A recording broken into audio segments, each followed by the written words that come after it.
So this is that foundation, y'all. Like this is getting back to the basics of the money side that we talk about over here, what we believe in.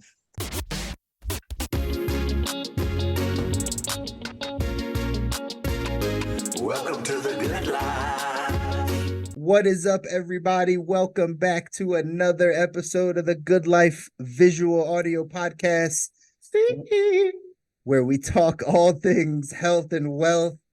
I'm one of your hosts, C. Muzan. I got Coach Kabi here in the building. Say what up, Coach. What up, though? Hey, man. Listen, you've What up? moderated. Listen, you've moderated yourself very well. I appreciate your journey. I've had to make a few changes, but it's all right, man. I got to give the people what they want. You got to. I appreciate your journey. You've come a long way, man. You've come a very long way. I see you're getting yourself hydrated. How's your week been, man? Has it been full of sunshine and hydration? Actually, it has. It has. Picked up one of these here at Whole Foods.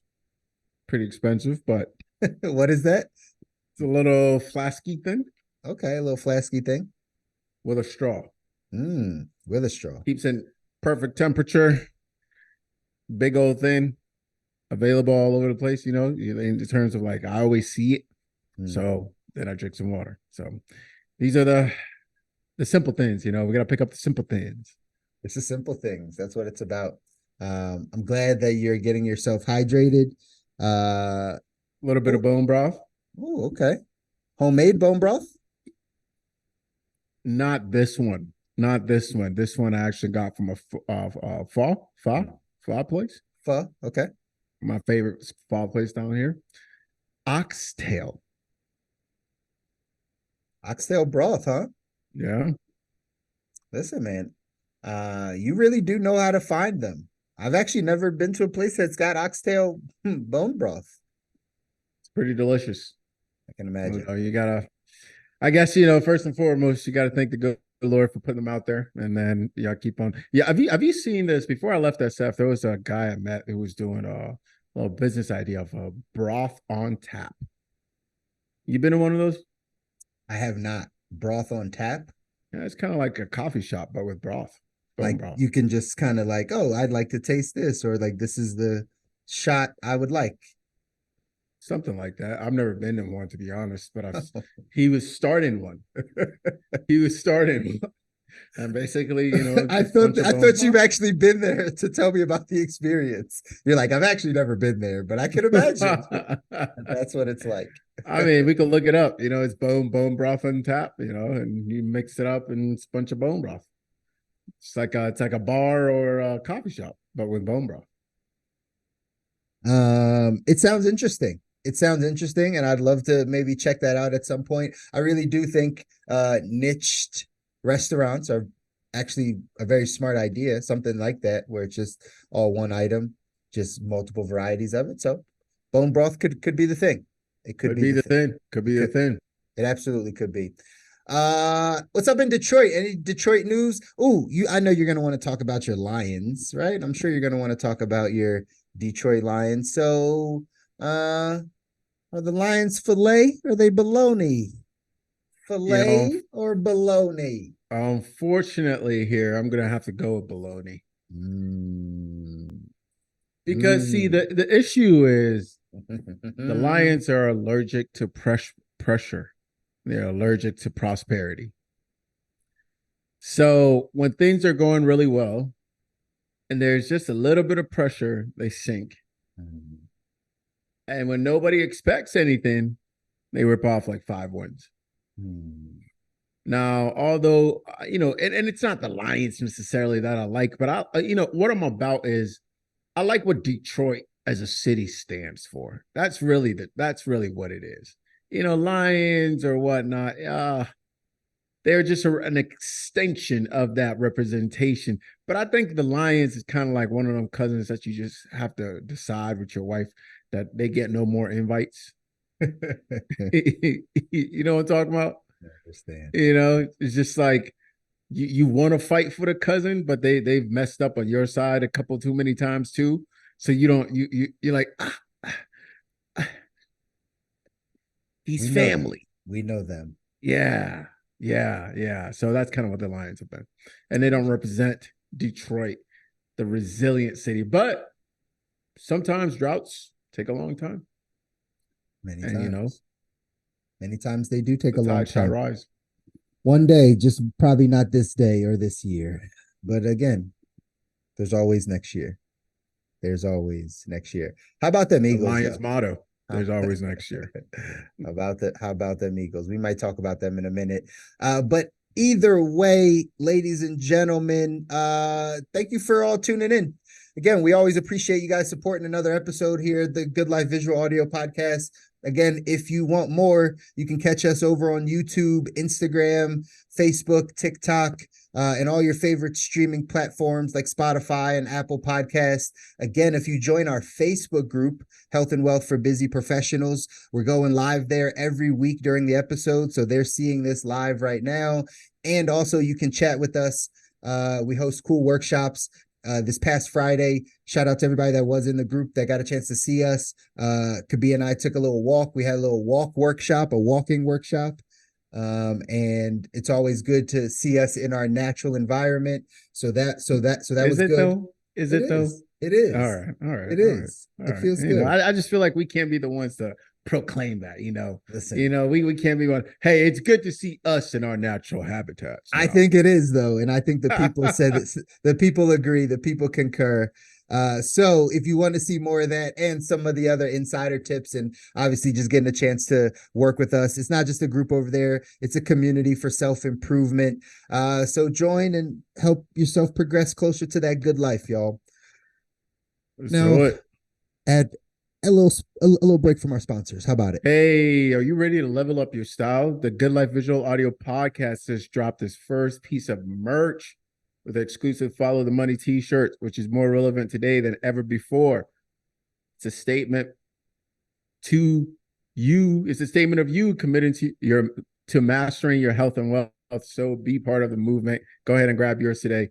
I don't have my Follow the Money shirt on today. But we're getting our TikTok shop up. That's going to be up and running. So you can get your Follow the Money t-shirt over there. We're going to have it linked up to our Instagram so you can go directly to Shopify and get it as well. But hey, maybe that's the message you need to hear or some people around you need to hear this holiday season. Follow the money. Oh, you keep it to yourself? Keep it to yourself and keep it moving. Keep it to yourself and keep it moving. That's right.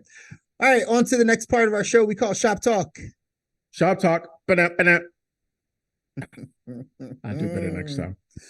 I feel like you say that every time. We're going to have a nice little B-roll clips here of you getting your Shop Talk intro down. Listen, that's okay. All right. Anyways, because we deal with so many corporate athletes, figured we talk a little bit about what's happening in the athlete world, in the world of athletics, so to speak. Pro sports. Let's talk about those Eagles for a second. Fly, Eagles, Do fly. we have to?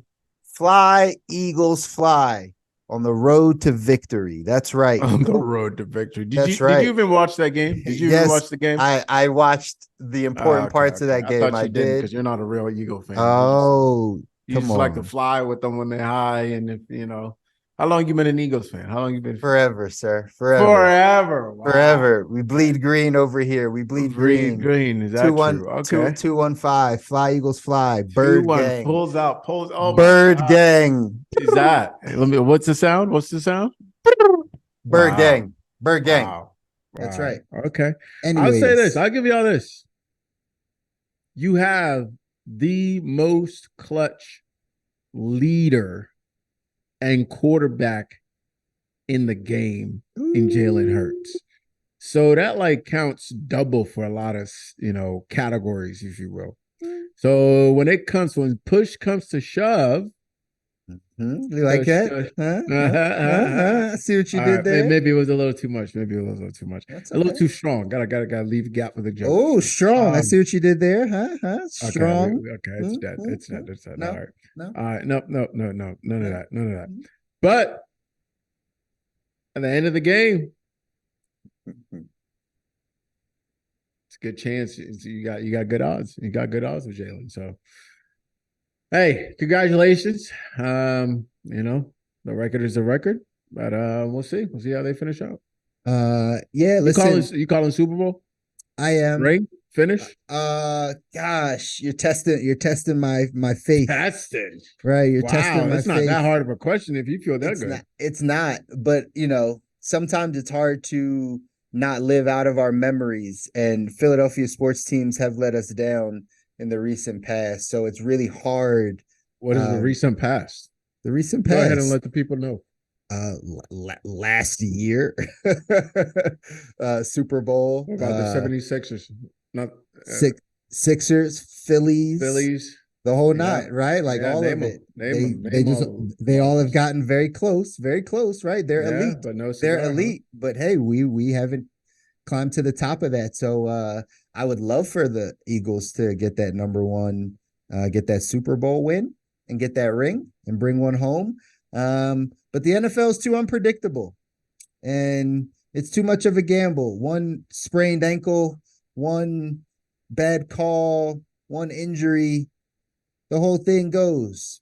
The way it's looking right now, Eagles definitely going to the Super Bowl for sure. Winning it, we'll see. But That's an awful lot of I got faith. hedging for Listen, I got faith in the somebody who has boys. faith. Listen, I got faith in the An old awful boys. lot of hedging, my friend. I got faith in the old boys. Listen, we always step up. We got a good leader. But I'll give 1,000 reasons Show why me they anything win. great. Okay. Show me anything Okay. great. I'll show you a great leader behind it. Shout out to Jalen Hurts. Shout out to the Philadelphia Eagles. Making that. Generic quote of the day. Anyways, hey, is the NFL greedy?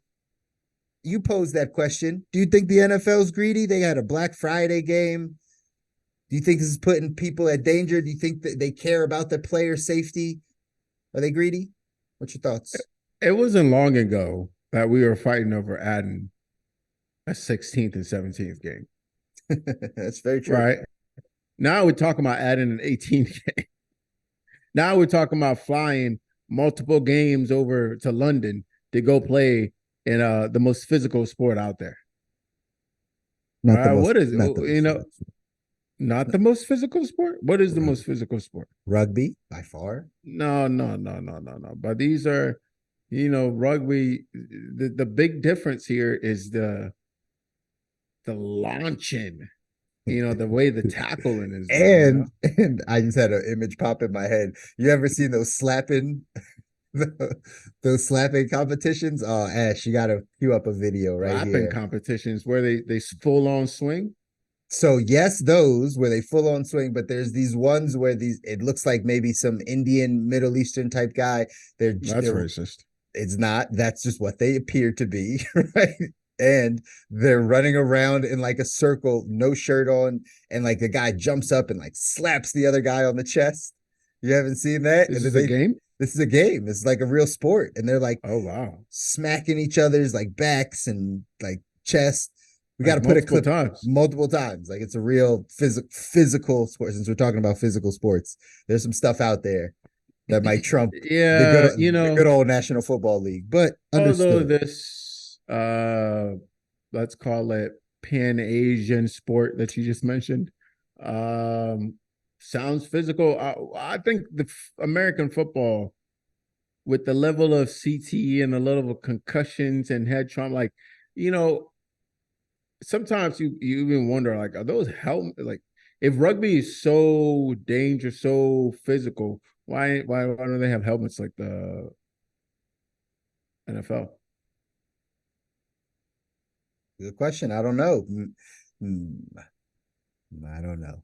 Maybe there's more run. Maybe there's more running. There's less block. I don't know. I couldn't even guess. But either way, there's some other physical sports.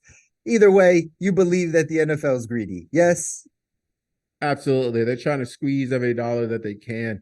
I mean, how many more games are we going to add? Right now they're talking about playing multiple games a week, multiple car accidents, car crashes a week. Come on. It's a little too much. You've got a good product, Part of the reason why the product is even good is because it's limited. Stop diluting the stock. Stop it, Roger Goodell. I know you're making the owners more money, so they overlook some of the very poor handling of situations that's come up under your watch. Hey, I'm not throwing anything at Roger Goodell. I'm just saying, don't cry for the man. He makes like $50 million a year. He does. But that's probably why they're pushing the expansion, right? He needs to make more. The league To needs to grow. qualify for his salary. They You think need to- about that. $50 million a year plus. I believe he gets access to the private jet all the time, obviously. Sure. And he gets health insurance for him, him and his wife, or him and his whole entire family forever. That's a great negotiations there. I'll Listen, take that all day. when you are the commissioner of a multi-billion-dollar league, like damn near $1 trillion, right? Like Yeah, 50 a year seems fair. yeah, right? Like that's I'm saying it's not, just saying, sheesh. that's the conversation in relation, right? Like it's always in relation. I think this is good to have to even talk about because people get upset about Would you take his job? no. I would not. Oh, what? Explain yourself, Seafood. I did in a prior podcast where I said I think I'm unemployable, right? Where I don't think I would. What a wild I statement. don't think that there's enough money that someone would pay me to go back into like an employee situation, right? Where like I have a boss and obligations Wow, and $50 million a year, sure. someone could fire it, but they could fire me. Like it might be great for a couple years. The amount of like pressure and Couple of stress, years. Roger Goodell has been no in kidding. position for how long? That's because that's what he wants to do. I'm just saying, in my position, I don't know that I would want to be be employed for 14 years at a place doing a thing ever again, no matter how much they were paying me. I just don't think that could be my thing. I'll take it. Yeah. Yeah, to I'll each take his it. own, right? Like that's how we get to the good life. That's how we figure it out. It's by figuring out what's You right. gotta ask these hard hitting questions, man. That's right. Because I mean, I don't see it as like it's only 14 years. You know, what 14 times $50 million a year? Oh yeah, I'll do something on my own afterwards. Yeah, the level of stress and scrutiny and There's like stress all everywhere. but not to that degree when you run a Oh, multi-billion boo-hoo. We're gonna billion dollar We're gonna run company. away from pressure. That's what we do. That's No, not over in this household, we stand in the face of adversity, bro. That's what we do. what we We don't step back from pressure. understood. What is this? Understood. What is this? What are we teaching the people? What kind of garbage is this? Not on this good life, gosh darn it. As long as I'm a co-host. Fair enough. Fair enough. On to our next segment. We call it 2x2. That's right. That's right. Now it's time for our 2x2 segment where we give tips and advice to entrepreneurs and business owners. Today, talking about a little bit on the e-commerce side is TikTok, the new Amazon. I don't know if you guys have been hearing about this. We just alluded to TikTok Shop, but it says here TikTok is placing its e-commerce hopes in live streaming in an effort to replicate the success of this Chinese sister app, Douyin, which generated 119 billion worth of product sales via live broadcast in 2021. They launched their shopping feature around 150 million American users in September. And as it continues to see success, some are wondering, could this be a major challenger to an online retailer like Amazon? Is TikTok coming after Amazon? Some people might not think that this is a big deal, but from a business standpoint, understanding that when times are always changing, that there's always going to be competition, that someone's always chasing after your market or getting your market share or trying to serve your clientele better, that this is just a natural part of the game. But it's interesting that TikTok would step into that lane where maybe they're taking over sales more than an Amazon. What are some of your thoughts on this side?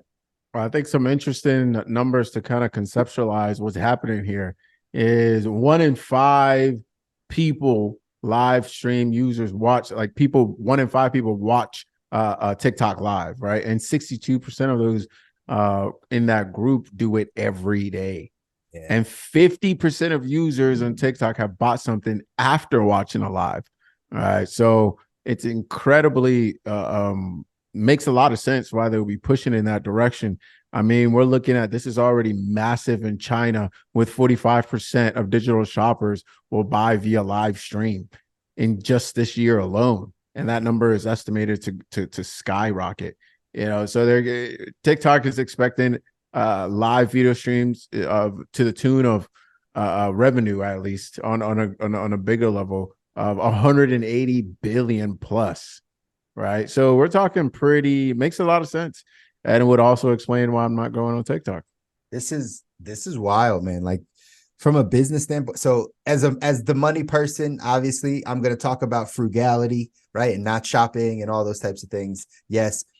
This is like QVC for the people. Like, this becomes, so where I think Amazon is missing the boat is the live action nature of selling. The live action nature, like when you go to Amazon, you're searching keyword and you're seeing a list of things. You look at reviews, there might be a video on there, a little tutorial, but that's all you're getting. When you now switch into this kind of live mode, that statistic you read that said 50% of people have bought a product after watching a live shows the 62. Power. Oh, yeah. It was 62% have bought after watching the live, shows the power of someone actively selling you the product versus you just having access to buy the product. Those are two completely different things. So that's where QVC, you know, if any of you have watched Shark Tank, my wife's on a Shark Tank kick, so I got Shark Tank in my brain, right? Lori Grenier is big on the QVC side, because she knew how to sell the product to the market, so she could move a bunch more product versus just listing it somewhere and hoping people go to it from like a digital marketing standpoint. So this could, again, completely change the game for any of you out there that have a product to sell. Like, you have a product, a physical product you're trying to sell, a book, right? So many people that have like books they want to sell, instead of just listing it on Amazon, maybe now you switch your strategy and say, if TikTok's going to go all in, maybe let me figure out how to go live on TikTok and talk about this book, read a chapter every day, talk about it, build up my audience. So more people now buy the book. Maybe I go on and demonstrate this product every single day. I'm on live. I'm showing it off. I'm getting callers in. I'm doing something funny with it. I'm creating a show, very QVC-like. Imagine if everybody's doing QVC for their products using TikTok. It's a big deal. And there's already a model of this in China. So I think it's smart for business. Absolutely. For sure. Let's see where to go. We for sure will. Next segment. Next segment. Why are you mad, coach? Why are you mad? Listen, there's a lot of noise in the world and somebody's got to call it out. So lucky for us, Coach hates the noise. So tell us this week, Coach, why are you mad?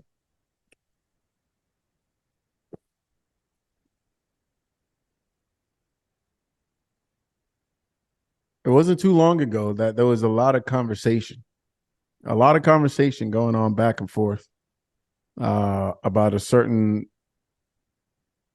singing character who was not better than Beyonce and claimed to be bullied by Kanye. You know, I'm not speaking up for Kanye because it's not safe these days. However, Kansas City Chiefs are still not doing that great, and I don't hear anything anymore. I would like an apology and an explanation from people such as yourself who've held us captive for no reason. And here we are. Is it over? Is it done? I'll give you an opportunity to respond. I don't even know what you're talking about right now. What are we talking about? Are we talking about the Swifties? Are we talking about the Swifties? You know that's what I'm talking about. Is that who we're talking about? It's not over. It's just beginning. What are you talking about? It's just beginning. It's just beginning. Come on. All right. That's it. You know what? You're not going to get me out of character because I know, although it says I'm mad, I'm not really that mad with you. So it is what it is. And I'll say this too. Another thing, and this is a little bit of trash talk here, is that I'm so tired of the NBA, NFL, and these leagues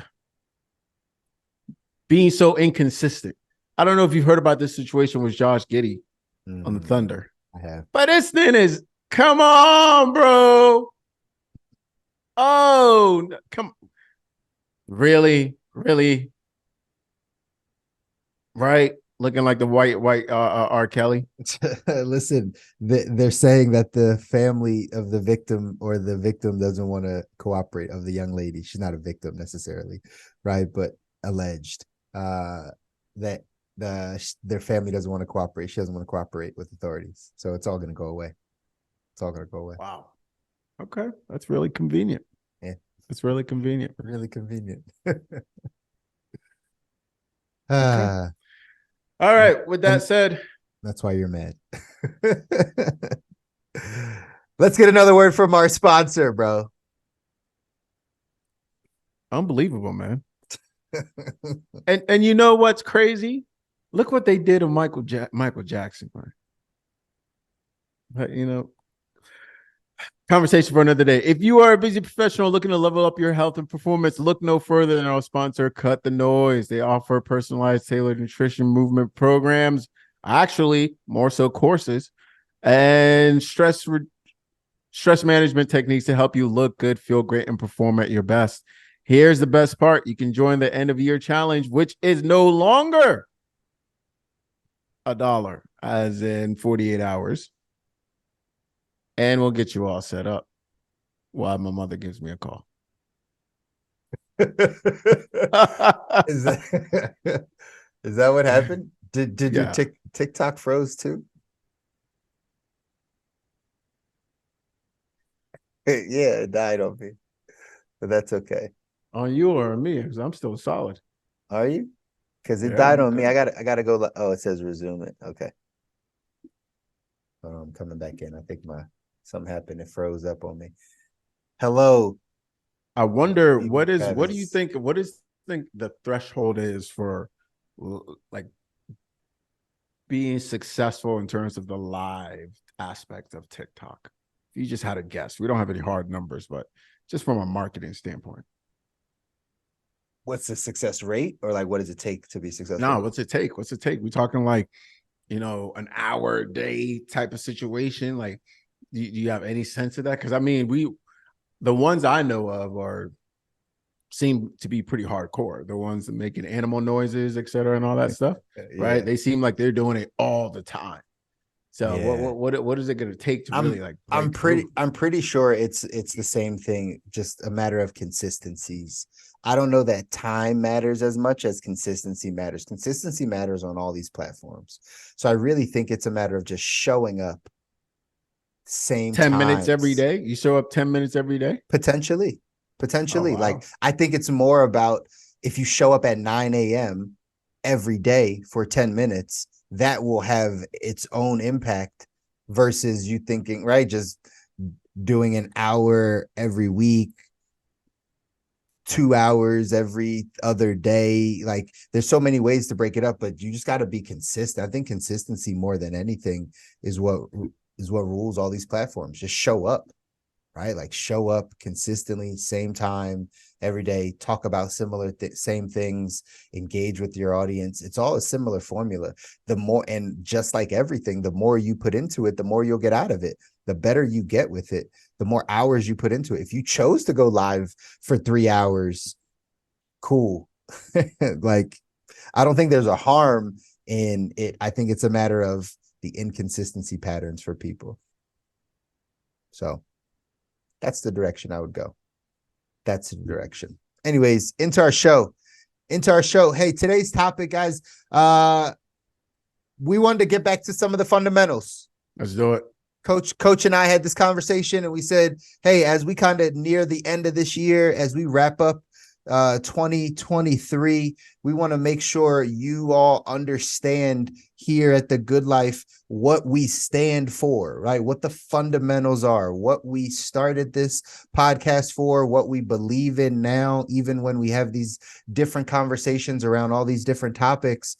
We really have a core belief and a core principle around our health and our finances, right? We have individually. We both have our core understandings and core principles. And so we want to take you through that for these like last bit of this year.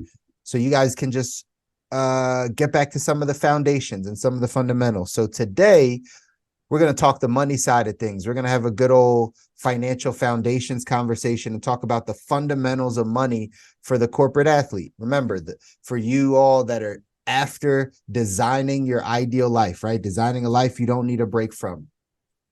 There's going to be some foundational things we have to put in place in order for us to get to the next level.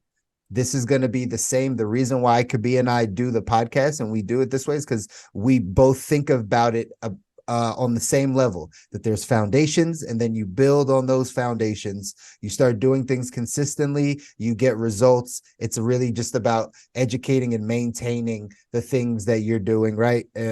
Around your health and around your finances. So around your financial life, we're going to talk about it today. The foundational things that you guys got to pay attention to. For me, this is something that is going to sound like a broken record because I say this over and over again, but this is the best part. I learned this from a very wealthy guy. That's an incredible leader. He said, Chris, leaders always say the same exact things over and over again, just a bunch of different ways until people get it. A great leader's message never really changes. It's really just about saying it a different way so it connects with people differently. So the message never changes, right? This foundational part that we're going to talk about today is not going to change. It's just how are you going to understand it? So now it impacts you and it affects you, right? And then, Coach, I'm going to have you jump in each one that I kind of go through and just, either give me like your layperson's kind of thought on it or what like obvious questions you think people might have on those things as well. All right. So, and we'll be able to throw up a graphic here. Again, you're watching this live, but Throw it up. You're watching this recorded. That is the sound clip we need, by the way. Every time we throw up the graphic for the foundations, it's going to be throw it up just like that. But we're going to dive in. We're going to throw it up. It's probably going to be somewhere over here so you can see it. But this is how we're going to build on your financial foundation. We're going to run through this over this next couple minutes and then know that this is how we're going to keep building our foundation. All right. So number one, when you're building your financial foundation, everything starts with your cash flow. You've heard me say this over and over, but we're going to keep talking about it. Your cash flow, what comes in, what goes out. How are you generating income? Where does the money go after you've generated it? Are you generating it through having a job? Are you generating it through having a business? Are you generating it through some other forms of work or some form of, I don't even want to get into the passive investment side. Like I want you to think about the ways that you generate the income, like through actual work, right? How are we generating income? You might have multiple streams. You might have 2 or 3 different businesses and you're self-employed really, right? You got 2 or 3 self-employed gigs that you're doing that's bringing you income, or you got the high paying job. You're making $175,000 a year, $210,000 a year on a W-2. That's great, right? That's what comes in. Then where does it go? How does it split up? Does it all go right back out to expenses? Do you just have high expenses? And so that's where all the money chooses to go. It goes back to the expense side. I don't know why my Instagram keeps cutting off. So does it go back to the expense side of things? Does it go into savings? Does it pay off debt? Does it go into investment? Where does the money go that you make? Does it just go to experiences and lifestyle? That's like expenses. Does it go to liabilities? So that's the foundation of where everything starts. Good, using a good old Monopoly term, do not pass go, do not collect $200, right? If you can't figure out your cash flow and how much discretionary income after you pay all your bills, you make your income after all your expenses, how much you got left over. Some of y'all still sitting on a place where you're not comfortable with your discretionary. That means you got to focus on your cash flow. If you are at a place where you're excited about your discretionary, you have an extra $5,000, $7,000, $10,000, $15,000 left over every month, you really just don't have anything to, then you're beyond the cash flow stage. You've understood how to make sure you kept your expenses low and your income was high enough to have a solid amount of discretionary income to do some things with. Cash flow is the foundational part. Coach, what are your thoughts on the cash flow side? What questions do you think people have? What's your take on cash flow? Yeah, I think it's a good place to reference an episode we did a little bit earlier on cash flow quadrants.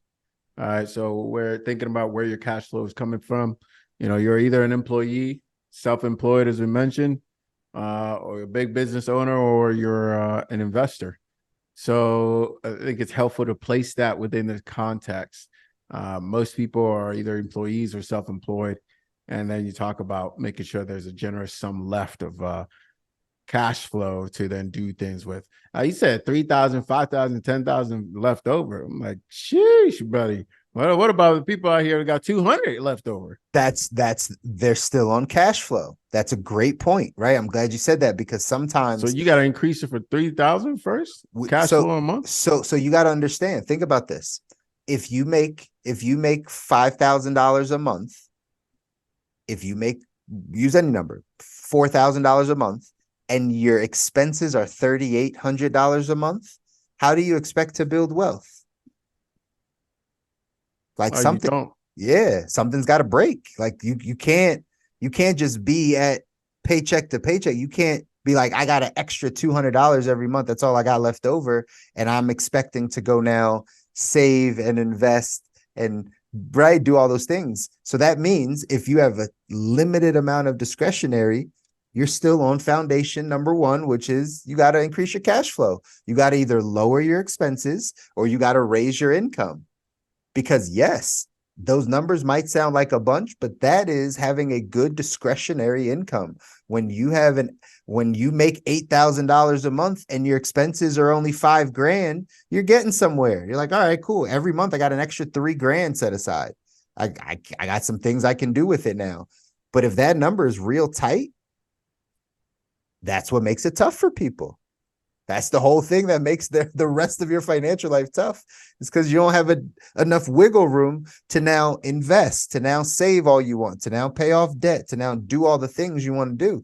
That's why focusing on our cash flow, how do we go make more money, is such an incredibly important starting point to our foundation. Like I said, do not pass go, do not collect $200. Like if you haven't figured that one out, where we have, and maybe you're not there, but you have a mechanism. This is where the self-employed, the business owner side comes in. It's like, oh, but I have a path to grow my income so I can get more discretionary.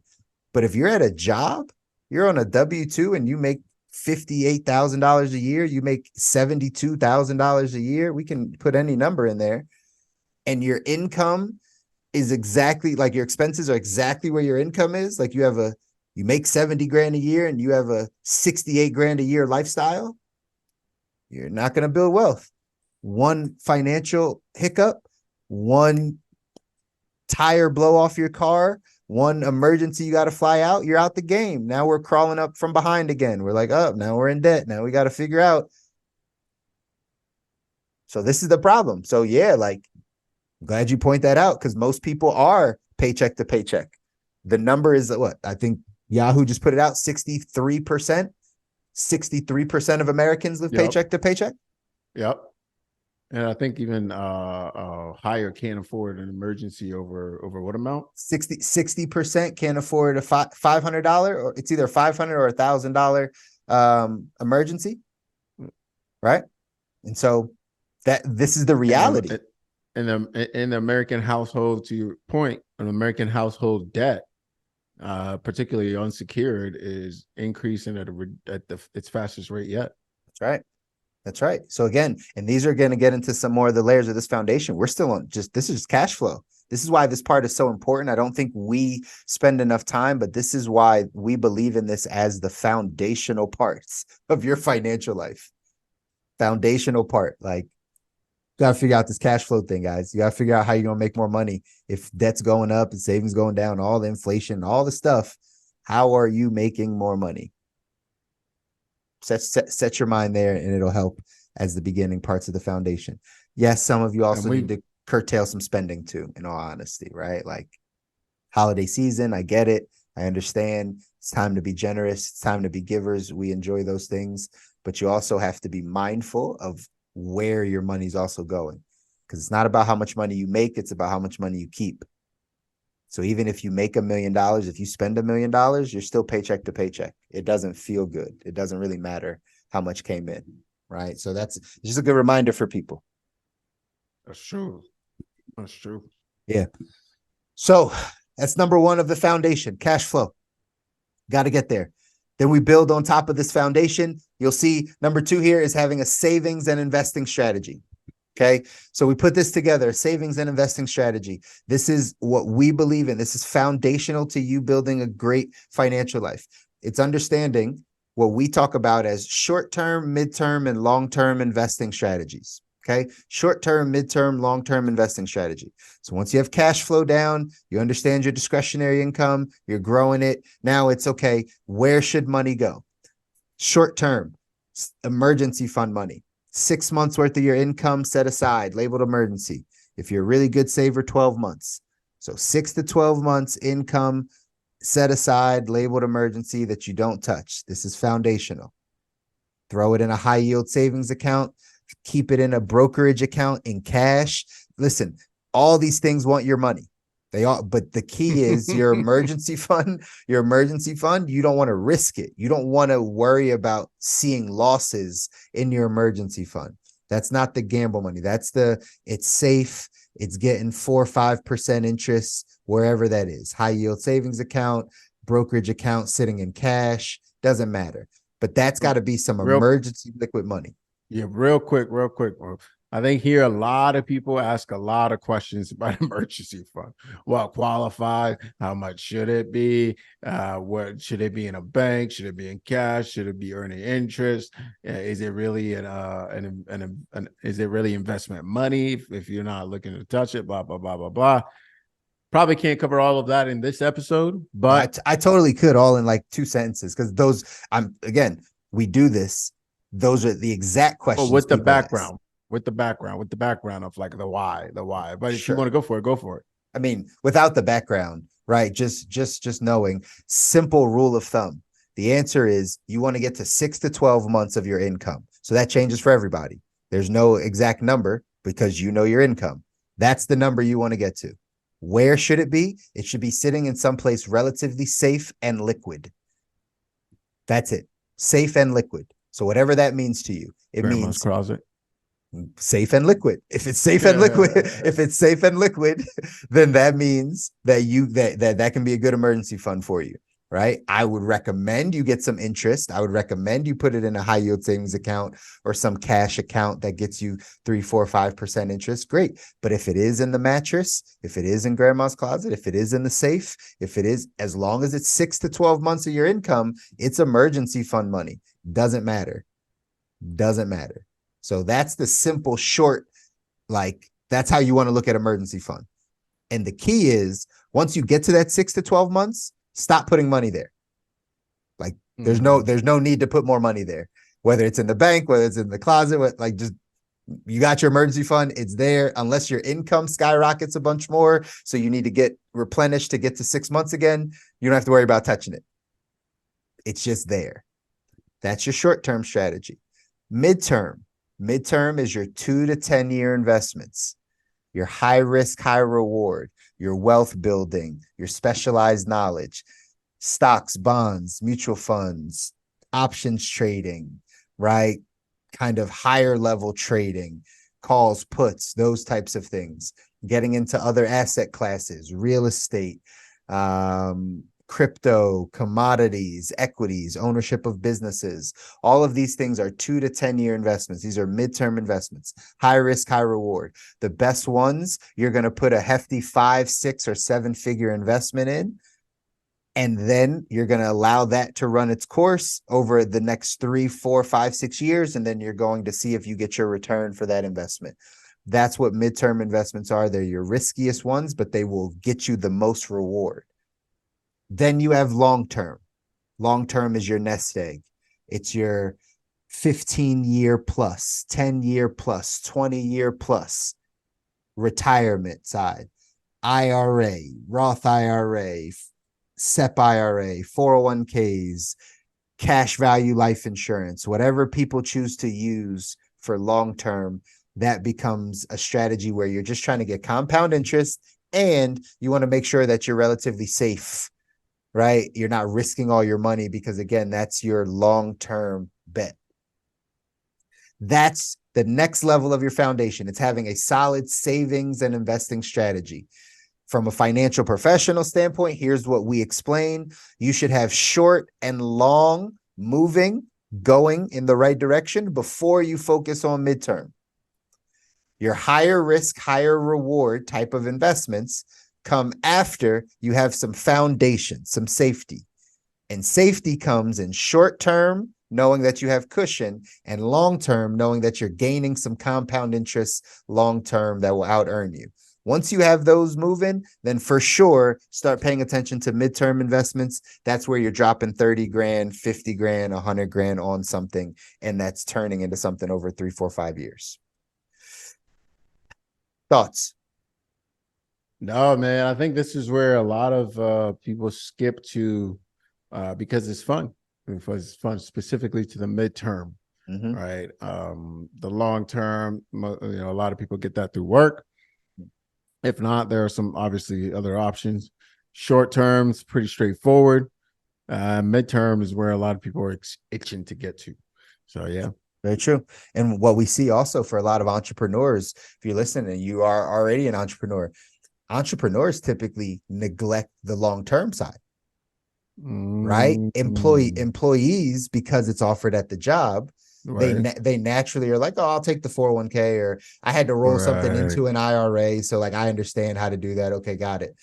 But it's the employee or the self-employed, right? The entrepreneur that's building their business, that is doing everything in the present and the mid, that they're not thinking about the long, because their business is their long. Like they're working so hard at their business that they're not like, oh, I need to put away $10,000 a year for my long term, right? For my like 15 years. Entrepreneurs, a lot of times, self-employed specifically, we've seen, don't typically go there right away. I have to like show them why it's important to make sure they're setting that money aside. So many entrepreneurs put all their resources back into their business. It's either going to their family or it's going back into their business. Then they pick their head up, and yes, they might have built some things in business and withstand it, some things, but they got nothing for retirement, like liquid cash retirement savings, right? They might own their house. They might own another property. They might make a good salary from the business that they've been running. But when you're like, hey, do you have $700,000 set aside in an IRA? Do you have $1 million in a cash value life insurance policy? A lot of times the entrepreneur, the self-employed person, doesn't have that at all. They don't have any of it, right? So it's us educating all of us, whether if you're an employee, you probably understand the long term and the short term, but you don't understand the midterm. When you jump into entrepreneurship, you kind of understand the midterm a little bit more than you understand the long term, because you're not used to just putting money away. You're used to putting it to work for you. So again, that's why having someone to sit down with professionally that can help you financially, right? We all have different goals. We all think about money differently. But just as I showed you, an employee may think about retirement, long-term versus midterm saving and investing different than an entrepreneur would. So you got to get guidance for who you are. Make sense? Absolutely. Absolutely. So that's the second tier. So we got cash flow at the bottom. Now we got our saving and investing strategy. Once we know how much extra we got to know to break it down between short, mid, and long. Really short and long. Eventually just mid and long. Pause. Anyway, we got anyways, that is the second tier of the strategy. Look back here, man. Why are you so distracted? Stop being distracted. Anyways, third tier as we go up of this foundation is now the debt side of things. Okay. So in the debt conversation, debt management, unsecured debt, something that you brought out, Coach, is, hey, America's debt is going up. We did a whole episode on debt, right? But America's debt is going up. Consumer debt is going up. Credit card debt is rising. All these things are happening. So what's our strategies? Do we have a strategy of paying off debt? That's what we call the 101 level of the foundation. If you're in consumer debt, do we have a strategy of how to pay it off? We're seeing high car, interest out there, or high car payments out there, monthly payments. Car market might collapse. Lots of credit cards, all these things. Do you have a handle on it? Do you know how interest works? Do we have a strategy of how to pay it off? Once you understand that 101 level, the next level is, hey, I'm good with consumer debt. I pay off my credit cards every month. I might have a mortgage. I might have a car loan, but I manage it. I'm in no other debts, no serious forms of debt. I might have a little student loan, but debt is not consuming me. I have a good credit score. I'm responsible with money. You're at the 202 level, right? You're at the 202 level. So now the question is, how are we leveraging debt? How many credit cards do you have? Are you using the perks of these credit cards? Are you building now, opening up? And again, depending on where you are, 202, 303 level. Do you have an LLC? Are you building business credit? Are you making yourself more credit worthy? So when you see the need to make that midterm investment, you have the ability to go get capital. That's a 202, 303 level mindset of debt, because now you're leveraging. 101 is stay out of consumer debt. Get out of the credit card debt. Don't buy the furniture loan. Don't put anything on Afterpay. Don't do this holiday season of, right, the layaway type thing. Let's not do any of that. That's 101. And if you're there, cool, let's practice that. If you're past that, you're like, hey, this is not really a problem for me. I pay off my credit cards every month. I get all the perks. I got the travel rewards. Now it's about, okay, how do we make ourselves more credit worthy so that if we wanted to go borrow more money, we're worthy of it and we can get it. It might come on the business side. It might come on the personal side, but we're going to now put ourselves in a position to borrow money to go make a bunch more money. That's debt. Most people don't think of it that way. Do you think, right? Like most people probably just think about like staying out of credit card debt, right? As the debt. They don't think about the like leverage side. You think? Yeah, absolutely. Using debt to their benefit. Yeah, that's like you said, 202 level. Because most people are used to being on the losing side of that. Yeah. Yeah. And so when you really start to, and this goes hand in hand with, again, that second level of like the saving and investing strategy. If you're really going heavy on the midterm side because you've done good on the short term, then now you're going to need to leverage some debt because maybe you need to get that $50,000 loan so that $150,000. There we go. Get that $150,000 loan, right? So then you can go off and build the thing that you want to build and just know that you'll be able to pay it right back. So Facts. Exactly. that's it. And that's that distinction there is important for a lot of folks to understand, and I think that's good. That's good, man. So that's the third area. The fourth area as we build on this is going to be the protection side. Proper protection, also known as all of your insurances. We don't often get educated around insurance, life insurance, disability insurance, long-term care coverage, right? Living benefit coverage. Like we often don't get an education around it. And again, different for the corporate athlete that has the job, you're at the W-2, you might think that your job handles all that stuff.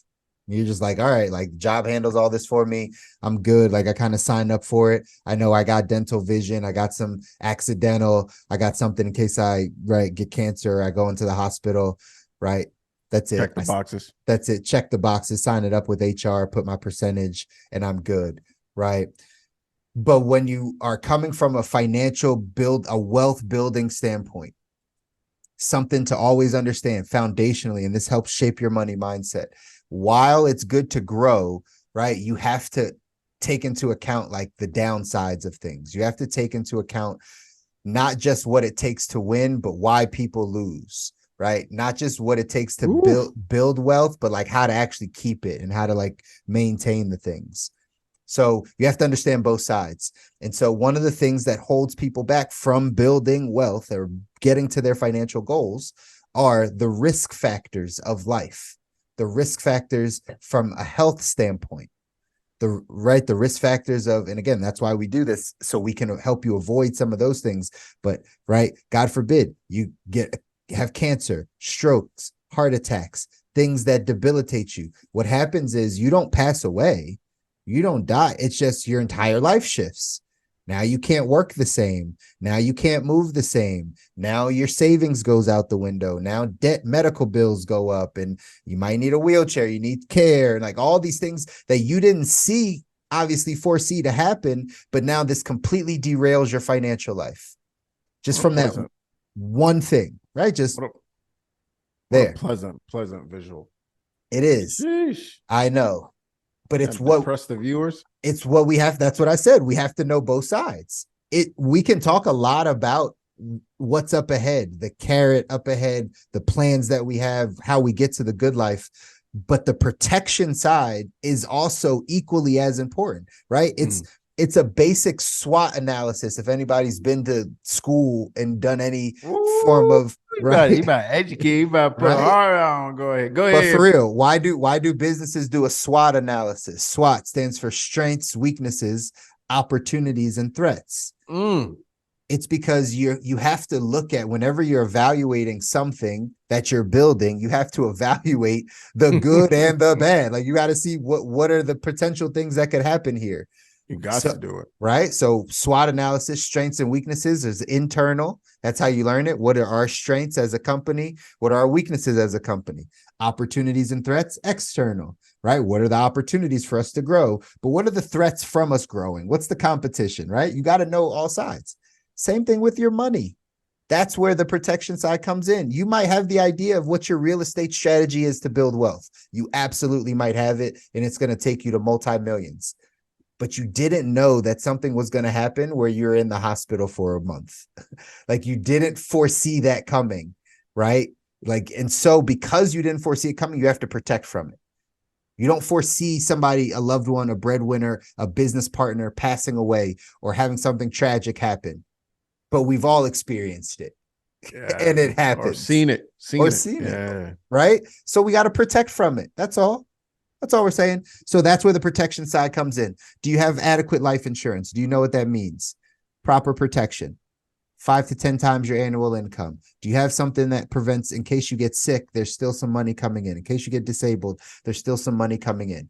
Those are things that protect your plan to go off and build wealth that we're trying to do. This protects it so it doesn't get derailed. So even in the event something crazy happens, you still got something coming in. It's huge. Protection side. Okay. The last part to this, the last part is the estate plan. It's how do we preserve wealth? How do we pass it down properly? For some people aren't there yet, and it's okay. That's why there's kind of like levels to your foundation. Some people aren't there yet, but if you want to be mindful of wealth building, of transferring wealth, of passing things on, of understanding how to keep what you're working for, you want to get to the good life. You want your family to experience the good life, right? Like, you don't want it to just be you. I know some of y'all do. Some of y'all do want it to just be you. Yeah. I don't know if we want to ask that question. It's like, just me. Take it for one, please. Exactly. But you have aspirations of passing that information on, or passing the hard work down, even if it's just in a percentage. You got to know how to do it the proper way. So having a will, having a trust, understanding what a proper estate plan looks like, that's the key. So this is that foundation, y'all. Like, this is getting back to the basics of the money side that we talk about over here, what we believe in. When we talk about this, we say, listen, you got to focus on, number one, your cash flow. You got to understand what comes in and what goes out. And you got to have a healthy discretionary, like a healthy separation. You're not going to build wealth on an extra $400 left over every month. The doodads are going to kick in. Good old Robert Kiyosaki doodad. Right? The doodad's going to kick in, and someone's going to break your window, and you're going to have to pay $700. And now you're set back for 3 months. Like, it's not going to end well if you don't have a healthy discretionary. So cash flow, number one.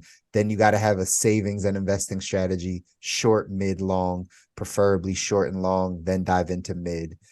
3, you got to be out of debt. Consumer debt is the 101 level. You can't manage it, get out of it. If you can manage it, start leveraging it and make yourself more credit worthy so you can go off and people will give you money to build wealth, right? The 4th thing is the protection side. Just know everything that goes up can come down.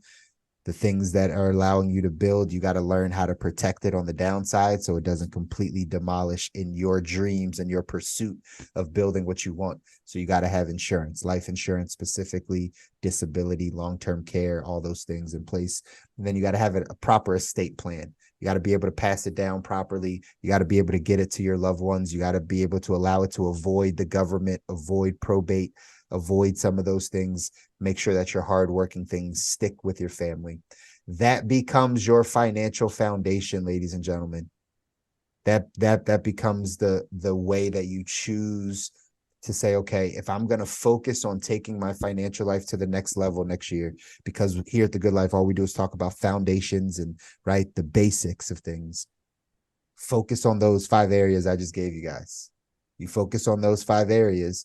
And even if you're at cash flow and you cannot pass go and cannot collect $200, stay on cash flow and make that all of your dominant thoughts, all of your focus. How do I bring in more? How do I lower my expenses? How do I bring in more? How do I lower my expenses? How do I bring in more? Right? Question opens the mind. So the more that you ask yourself the question, the more you'll get to it. If you've passed cash flow and you're like, hey, I got a good discretionary, but what do I do with it? Short and long, short and long, short and long, over and over again until you learn the midterm side. Until you learn. And if you're not at 6 to 12 months of your income, then you don't have to worry about stressing about not having, right, not investing the money. You're not even close to your short-term goal. So just keep putting it there while you're learning the rest. That's the strategies. It's super basic. It's just not always simple. People don't always do it. I mean, it's not always easy, right? Our habits get in the way. Our mind gets in the way. All the noise gets in the way. We don't know if we're going the right direction, but we're here to tell you financially, this is the right direction to go if you want to build. Tried and true, old steady. You know, Tim Duncan. That's right, Timmy. Hey, appreciate it. Great breakdown. And you're right. Comes down to 20% blueprint in this episode right here, guys. OG has laid out the blueprint, but that's totally 20%. 80% is the habits and the behavior and what you do on a day-to-day basis. And that's where we get to hold each other accountable and get to work with each other in community. And that's something that we're going to be talking a lot more about moving forward. Absolutely. Make sure you're in the group, join in the Facebook group. Make sure you tap in with us and all the other places that you see us. These are the conversations we're getting to for the end of this year. If there's something else you guys want to hear foundationally, things that you want to really be able to build on in your health and wealth, let us know. Question. Yeah, drop a question in the group. That's right. Drop a question in the group. We'll feature it. That's right. On the show. That's right. We'll get you guys engaged with Make us. sure it's answered. All right. With that said, guys, look forward to seeing you in the group. Rewind this, watch it a few times, take some notes. And we appreciate your time this time. And until next time. Peace. Thank you for tuning in to another episode of The Good Life. If you enjoy this episode, please take a moment to subscribe and like our channel. If you have any feedback or suggestions for future episodes, please leave us a comment down below. If you're listening to the podcast audio version, we appreciate you just as much. Thank you for tuning into The Good Life Show. We believe that everyone has the potential to live their best life, and we hope our show helps you get that one step closer to achieving your goal. If you know someone who would benefit from our show, please share it with them, and thank you for your continued support. That's it for another week's episode here on The Good Life. We'll see you next week for another inspiring conversation.